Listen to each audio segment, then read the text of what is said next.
To continue with the macromolecule of protein, we also cover enzyme. We cover enzyme because not because only it is part of protein, but once we study about metabolic pathway, you will again encounter enzyme in metabolic pathways. So we start off by actually looking into some overview on enzyme. The first fact is all enzymes are protein. So that is true until they found out that there is one exception to it, where nucleic acid also can behave like enzyme. And then they enhance the rate of thermodynamically feasible reaction in living cell as well as in vitro. So the biological catalysts do not require you to raise the temperature uh, every time they need to change the substrate to product. That's the uniqueness about enzyme. In fact, in our body, the whole temperature of a person is 37 degrees Celsius, and all enzyme can perform at its very best into changing the substrate to product. Unlike the inorganic catalyst, where you need to raise the temperature every time there's a reaction up to 1000 degrees Celsius in order for the substrate to become a product. And then the third facts, enzymes are not permanently altered in the catalytic process. When the substrate is received by the enzyme, it keeps on changing it to product without it being used up or denatured or destroyed. So it's ready to continue the reaction every instance of changing substrate to product. And the fourth one, different version of the same enzyme are called isozyme or isozymes. Okay, so this one, the structure, the subunits in the enzyme may vary, but the catalyst capability only slightly different compared to the other isozyme. One example is lactate dehydrogenase. This lactate dehydrogenase in the muscle cells, myocyte, they are capable of converting pyruvate to lactic acid. But in the heart muscle, the isozymes for lactate dehydrogenase works in reverse, where it changes lactic acid to pyruvate. Why? Because you don't want the lactic acid to be so acidic that it destroys the heart muscle, and then heart is very important, right? You don't want heart to stop working. So that's the purpose of lactate dehydrogenase isozyme in the heart muscle. Then the last facts is basically already been covered, that enzyme has an active site. It receives a substrate. The substrate could be a single substrate or two substrate or even more than two, and it comes into the active site and gets converted to product. Some could be becoming two product, from single substrate become two product, or from two substrate become single bigger product. A bit on the names of enzyme. All the enzyme, most of the enzyme, and with this they call it suffix of ase. For instance, based on the substance or the substrate that they react upon, it could be, for instance, sucrose. Then it is called sucrase, and then if it's lipid, it's called lipase, and also could be because of the function of that particular enzyme. If it's oxidation that is involved, then it's called oxidase, and if it's hydrolysis, it's hydrolase. Of course, there are also some enzymes that has maintained the name as it's been referred much earlier before this ASE came about. For instance, pepsin and trypsin, which has maintained to be ending with IN rather than ASE. Next, on the classification, which has been adopted or put in place by certain association of biochemistry. So you have the classification of enzyme in these six major groups, and this is the Enzyme Commission EC for lactate dehydrogenase. You can see the first number one is actually referring to oxidoreductase or oxidoreductases. So lactate dehydrogenase normally involve in two-in-one reaction in receiving the substrate and causing it to be oxidized, and another reaction where the for instance, the electron will be accepted by coenzyme and therefore it will be reduced. This is normally found in pathways such as glycolytic pathway, citric acid cycle. We will see that later, where the dehydrogenase play an important role for redox reaction. Then you have number two, you have transferase. This one, for instance, protein kinases, where they are involved in adding phosphate to any particular protein, and they then will activate or inactivate the enzyme.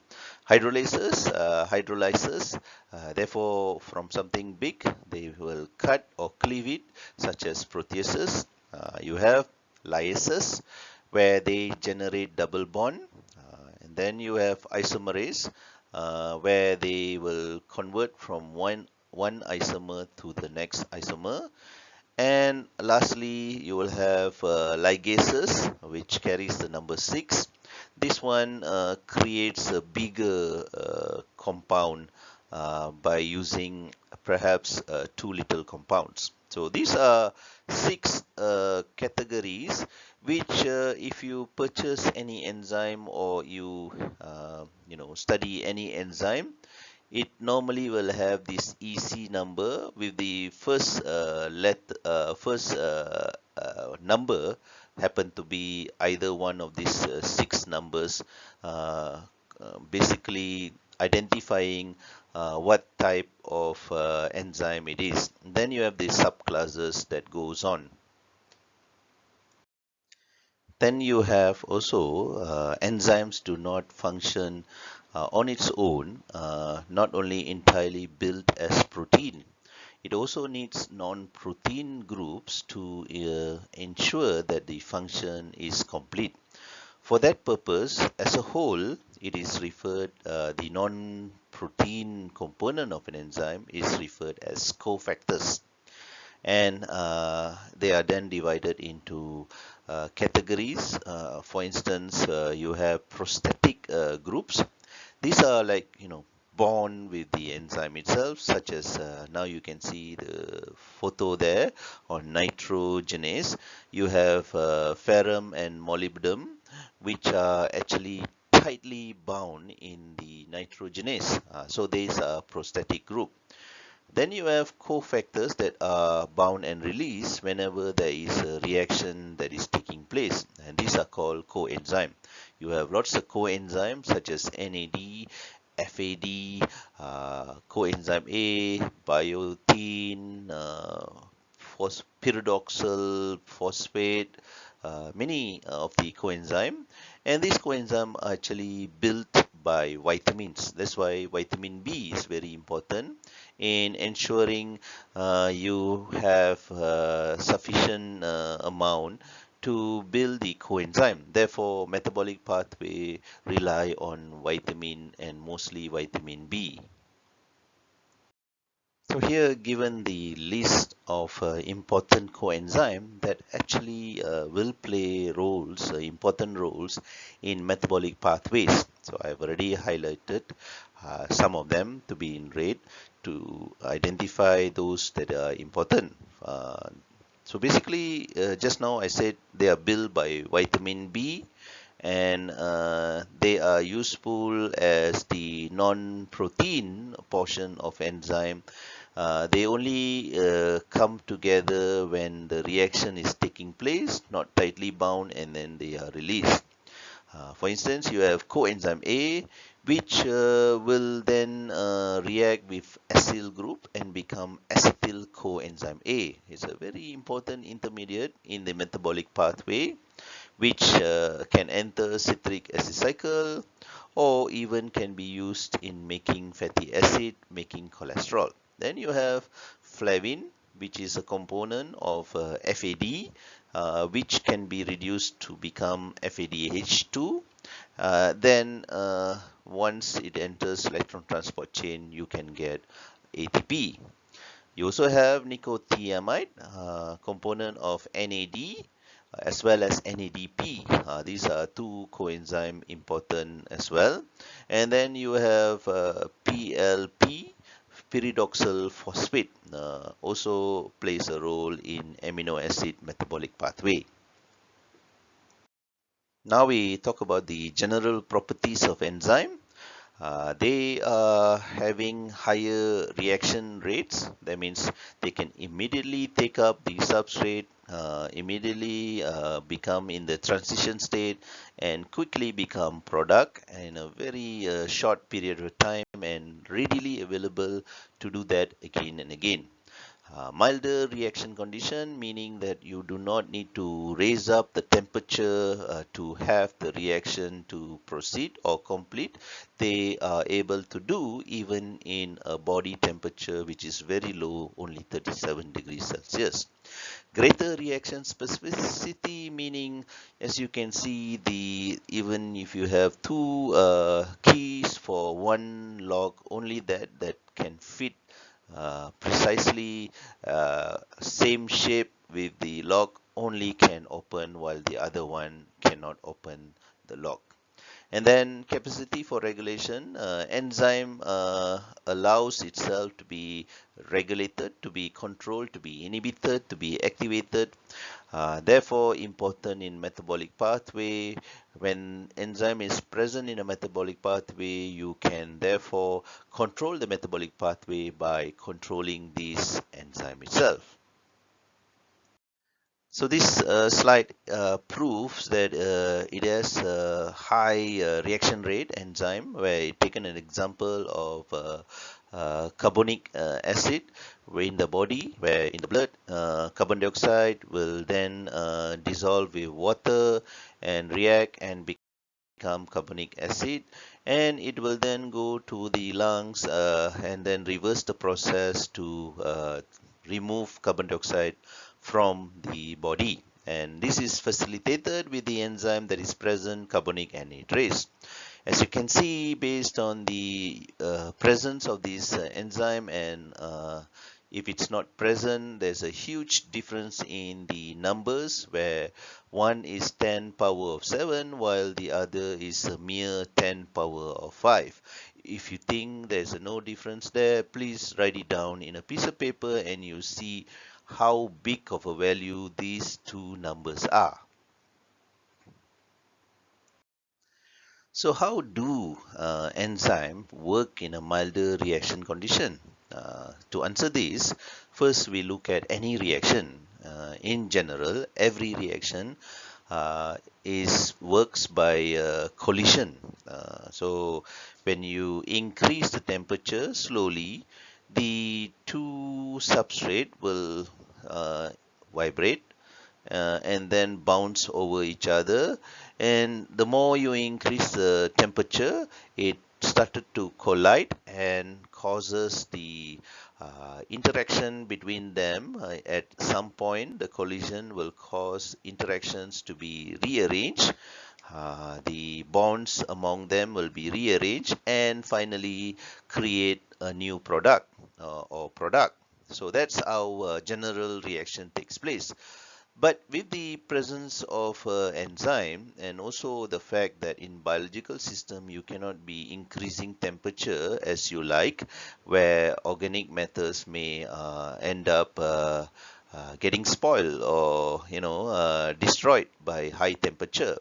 Therefore, the solution is to use enzyme where it can lower the activation energy, meaning it uses a different route altogether in order to convert substrate to product without the use of very high temperature. So that's the solution that enzyme provide, that is using a different way, and it's a shortcut altogether. So this is another way to represent by diagram itself what I just explained about how enzyme can perform reaction at a low temperature. So you have here two different route. This is the route that is taken by the substrate to product without the presence of enzyme, and then you can see the route taken when there is an enzyme to convert it to product. The first route is a longer route and require more time, and the second route is shorter, therefore the reaction rate is much faster, and that's provided by enzyme. Just in order for you to not get confused about the activation energy that enzyme brings down, you can see this is the activation energy of uncatalyzed enzyme, and this one is catalyzed. You can see there is a drop in the amount when it is in the presence of enzyme. Do not get confused with this one here. This one is referring to Gibbs free energy. That is to identify whether the reaction is exothermic or endogonic. And this one is exogonic. We now move our attention to the specificity of an enzyme. Enzyme is always known to be very specific, and shown here in terms of the enzyme here with an active site, and this active site is spherical or round shape, and you can see only these to be similar to that active site, therefore it is specific compared to the other structures unable to fit into the active site. So enzyme is very specific, and in terms of specificity, it looks like there are three: absolute, relative, and also stereo specificity, which we will see in a while what is the difference from each of them. This is absolute specificity, so the structure needs to be very similar to the active site in order for it to accept and change it to become product. And that's you can see that methylurea, due to the presence of methyl, unable to fit into the active site, therefore it will not be converted to product, but urea can be, because it has the shape of the active site of urease, and therefore it can be converted to ammonia as well as carbon dioxide. Next is on relative specificity. This one got three enzymes: protein kinase A, kinase C, kinase G. All three, when they see a protein that has serine as well as threonine, they are able to phosphorylate, meaning they add phosphate. Therefore, a bit not so specific. They see any protein, all three can then put phosphate to that particular protein. Next, we have stereospecificity, and I think this is the most specific one, because just for the difference of L or D form, and therefore it's very choosing only one type of stereoisomer, and only one that will be converted to product, while the other will not be activated or converted to product at all. So highly specific is the stereospecificity. Then we have also the lock and key model, as well as later we'll see induced fit hypothesis, where it gives an idea on how the active site is capable to bind to the substrate. This was actually originally was thought of, and After a while, they realize that even though the substrate do not have the shape that is found in the active site, still it can be converted to product. Therefore, later came the induced fit model as well. And here you can see the lock and key model where the shape makes a huge difference.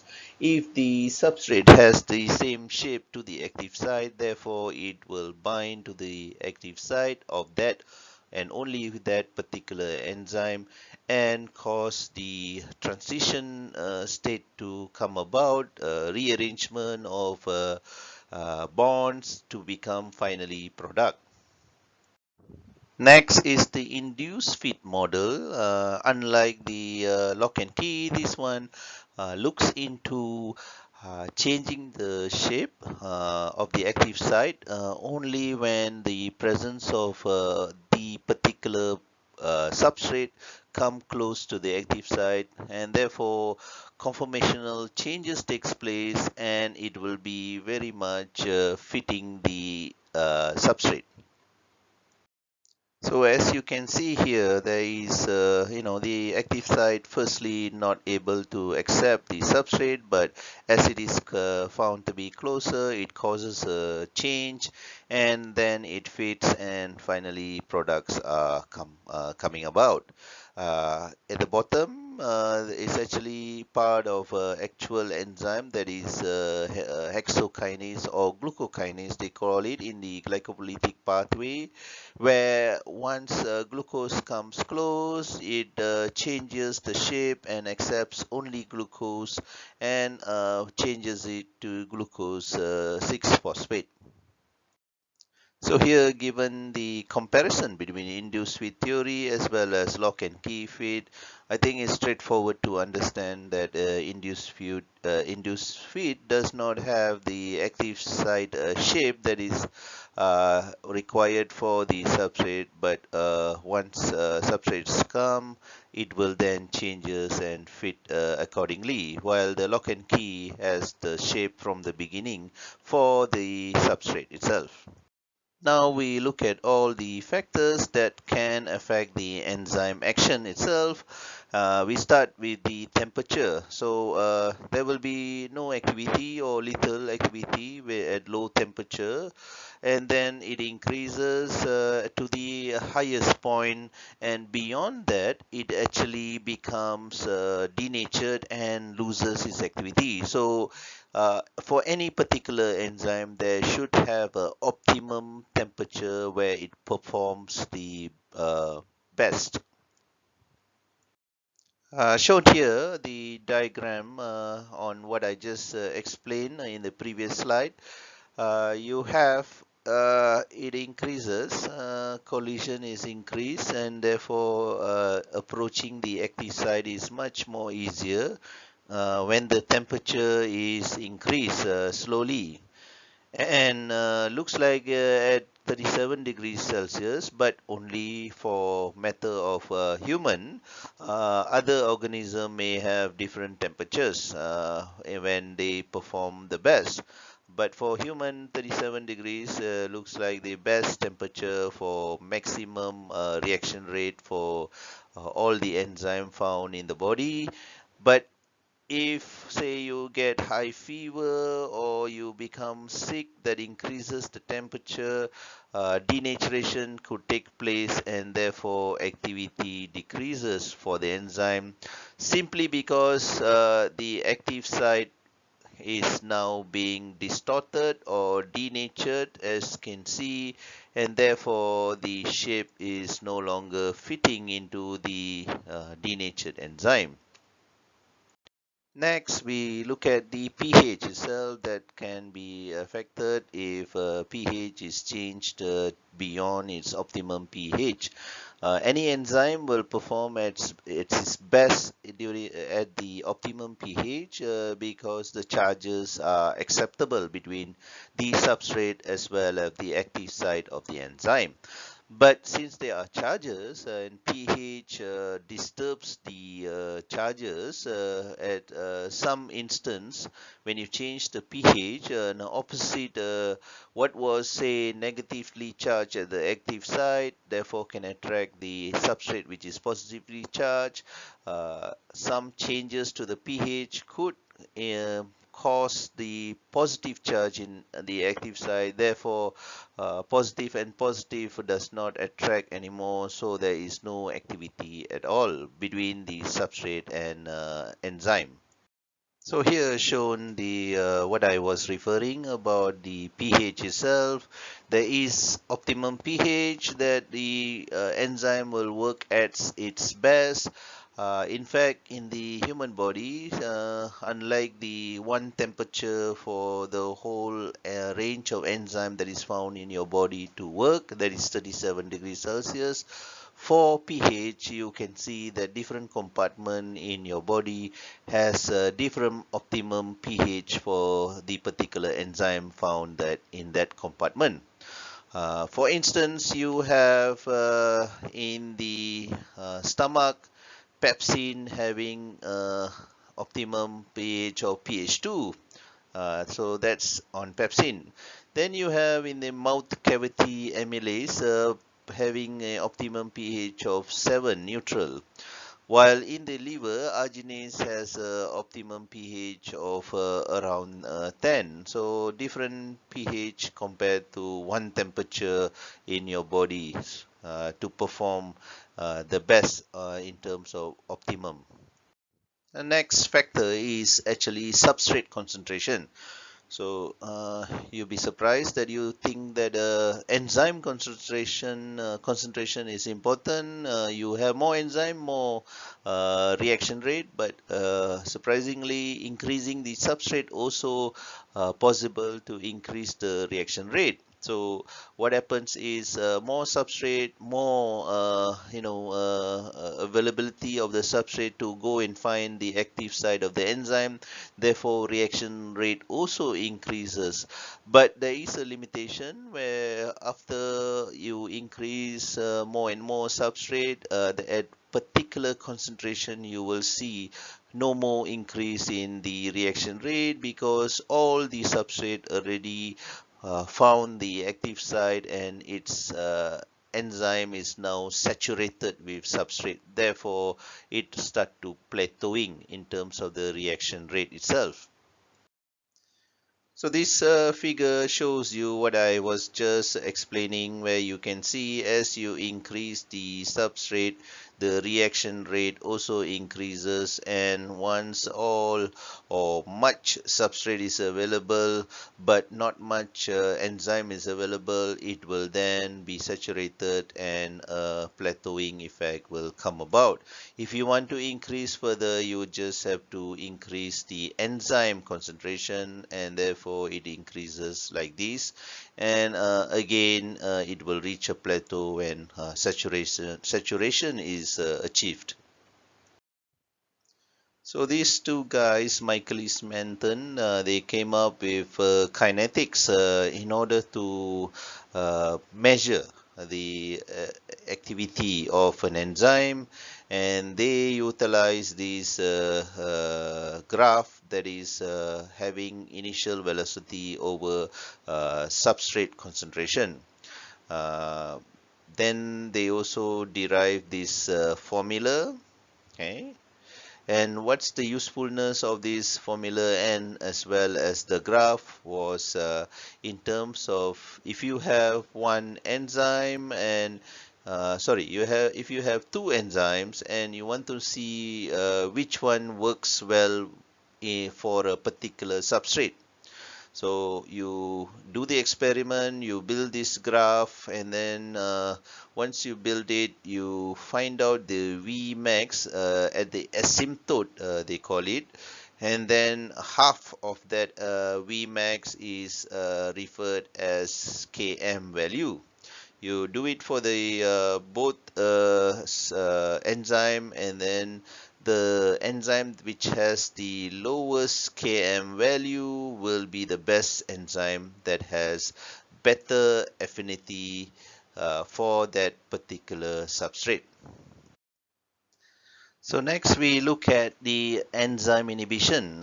Inhibition can be referred in two major categories. So one is called irreversible and the other one is reversible. The irreversible causes once the inhibitor binds, it destroys the enzyme for good and therefore it's not able to perform anymore. And that's as such is called irreversible. Reversible, on the other hand, is it binds and then once it leaves the enzyme can again perform. Under the category of reversible, there are two types. One is competitive and the other one is non-competitive. The competitive one is basically looking after the active site. The inhibitor has the same shape as the active site, therefore it competes with the substrate to find the active site. If the substrate finds the active site first, therefore substrate become product, but if the inhibitor on the other hand gets the active site, no reaction takes place. The non-competitive one, unlike a competitive one, does not go to the active site, but it goes to another site that is referred as regulatory site.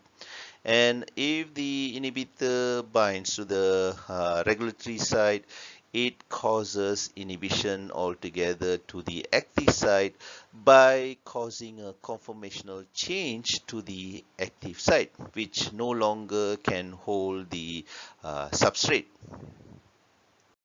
So let's look at the reversible inhibitions. Firstly, with the competitive inhibitor, where, as I already explained, it looks at the active site, and if it is found the active site, therefore it inhibits. And there is one way for you to overcome this inhibition of the enzyme by simply increasing the number of substrates. So increasing concentration of substrate, meaning more substrate is available to compete with less inhibitors, and therefore maybe substrate overcomes inhibitor at a particular high concentration. Then you have the non-competitive inhibition being explained here, whereby it causes a conformational change to the active site by binding to the regulatory site instead. And unlike the competitive inhibitor, no such luck here. If you increase the concentration of substrate, it does not play any role in causing or removing the inhibition, because the site that is bound by the non-competitive inhibitor is not in the active site, is actually at the regulatory site.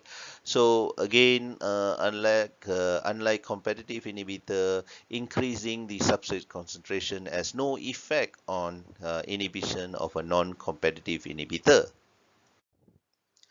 And then something you need to know about enzyme that is found in a metabolic pathway as well.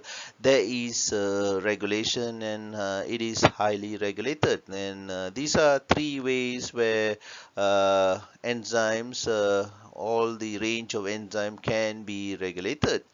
It could be regulated by just changing the enzyme quantity, and this could be done by when you don't need it, you degrade the enzyme, and when you need more of the activity, you then produce the enzyme. And this is a very slow process where it requires transcription, translation, from DNA to protein and therefore enzyme.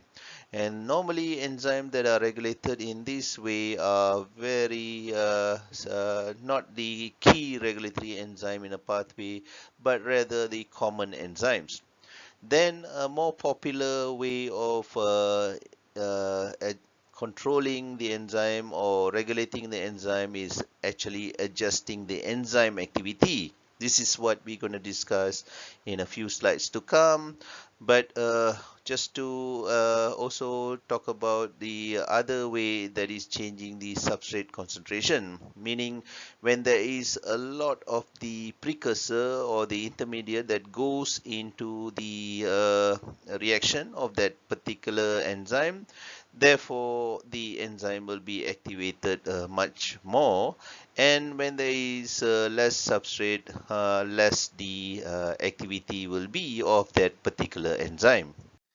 So here we look at how to regulate the enzyme by regulating the activity alone, and that's done by regulating at the regulatory site rather than the catalytic site. So just to look at this figure to explain, you have the regulatory side as well as the catalytic side. Say you have inhibitor, and therefore it is referred as allosteric inhibition.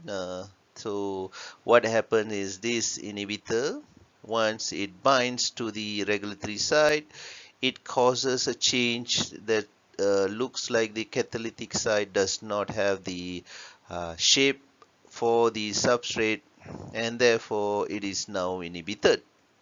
So this is an example of to explain to you what is the meaning of allosteric regulation. This allosteric regulation can be either positive or negative. So here to explain about the allosteric inhibition, you have the negative effector, where you can see at the moment it is accepting the substrate because it has the shape, but because of the inhibitor binding at this regulatory site, the shape changes and no longer able to allow the substrate to sit at the active site. Similarly, you also have the positive effector under allosteric regulation. So what was not accepting the substrate because of the shape, once the positive effector binds to this region here, it now changes the shape that has a similar shape to the substrate, and therefore the reaction can proceed. So another two ways apart from allosteric regulation in controlling the enzyme activity is covalent modification as well as association dissociation of subunits. Enzyme can also be controlled by putting a very small change or addition, and this addition or removal is only using compounds such as phosphate, which is very small compared to the entire enzyme itself, and this is done by another enzyme, that is kinases. And once the enzyme is phosphorylated, it will be either activated or deactivated depending on which enzyme that we are looking at. So that's covalent modification. Then you also have this association dissociation, and this one is using such aid or help of for instance a G protein. This one involved in the signal transduction, where the enzyme could be bound with a G protein, and therefore it also activates the enzyme entirely. So you would have noticed that I have gone through this lecture quite fast, and that is because it is not an entirely very important lecture. It's supposed to be a recap or revision for you in terms of what is enzyme, and it is also part of a bigger topic, that is protein. So I end this lecture by giving the student activities, that is on listing out differences between ribosome and also explaining the contribution of enzyme in the industry, which is relevant to healthcare, also detergent which has been incorporated to biological catalysts, leather industry in preparation of the leather, as well as also in military. Uh, this you will recap again in the next semester, where you take up enzyme technology as a course to study.